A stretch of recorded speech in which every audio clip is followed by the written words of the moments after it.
And breaking news coming in right on top of the news at this hour. Prime Minister Netanyahu spoke today with Russian President Vladimir Putin.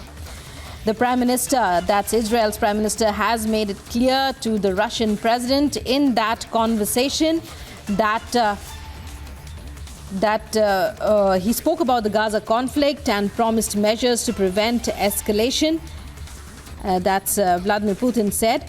And Netanyahu made it clear that Israel had been attacked by brutal and abhorrent murderers and had gone to war determined and united and would not stop until it had destroyed Hamas's military and governing capabilities. That's what the statement that has been issued on the part of the Israeli government says about the conversation that Prime Minister Netanyahu had with the Russian president. Putin spoke to Netanyahu about the Gaza conflict and said that he promised measures to prevent an escalation of the conflict.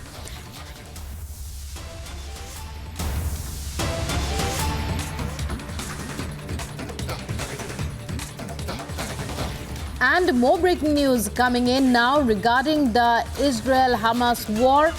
The IDF, the Israeli Defense Forces, have said that Hamas stole fuel worth 6 days from the United Nations. And this has raised serious questions about the efficacy of the security that the United Nations has and the safety of its resources when it comes to serving Palestinians in Gaza. And the Israeli Defense Forces have brought out this piece of information that the Hamas stole fuel worth 6 days of service from the United Nations. And let's listen to what was said exactly in this regard by the IDF. Today, the United Nations revealed the true face of Hamas when they confirmed that Hamas stole fuel and medical equipment from UN offices in Gaza City.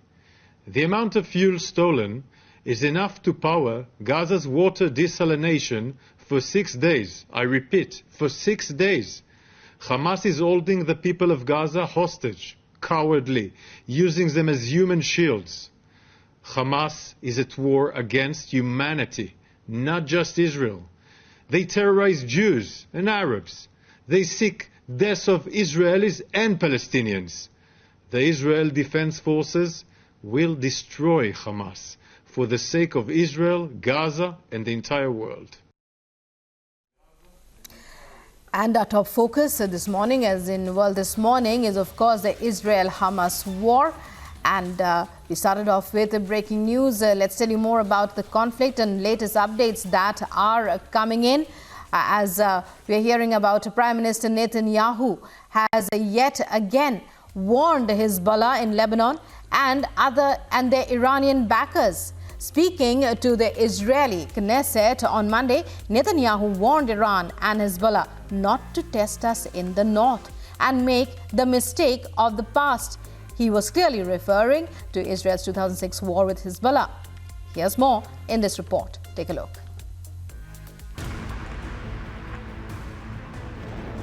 "10 days since Hamas launched the biggest attack on Israel.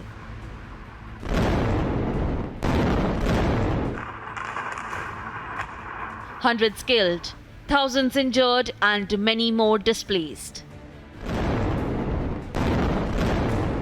Addressing the Israeli Parliament Knesset, Israel Prime Minister sent out a strong message to the Hamas terrorists as he vowed to crush Hamas forever.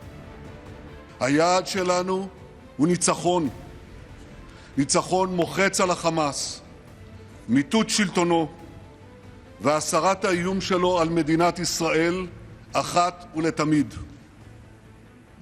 התנאים לניצחון: אחדות ונחישות.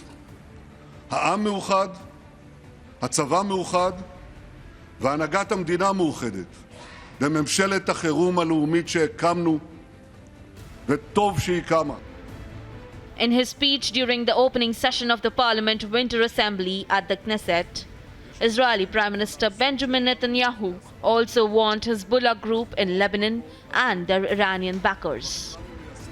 יש הרבה שאלות על האסון שאירע לנו לפני 10 ימים. נחקור הכל עד תום, וכבר התחלנו ליישם לקחים מיידיים. אבל עכשיו אנחנו ממוקדים במטרה אחת, לאחד כוחות ולהסתער קדימה לניצחון. לצורך זה דרושה נחישות, כי הניצחון ייקח זמן. יהיו רגעים קשים, יהיו מהמורות, נדרשת הקרבה. While speaking on the global support, Netanyahu emphasized that many countries now understand that Hamas is ISIS and a new version of Nazism. ויש לי מסר גם לאיראן ולחיזבאללה. אל תבחנו אותנו בצפון. אל תחזרו על הטעות שכבר עשיתם פעם. כי היום המחיר שתשלמו יהיה הרבה יותר כבד. הנשיא ביידן אמר לכם באנגלית, Don't do it. ואני אומר לכם אותו הדבר בעברית. היזהרו. Facing political challenges at home over judicial reforms and other issues before the Hamas attack, Netanyahu is now putting up a strong front. From sending out tough message to Hamas through unrelenting airstrikes to reaching out other countries for support, the Israeli Prime Minister is leaving no stone unturned to gather support for Israel. Agency Report, Republic TV.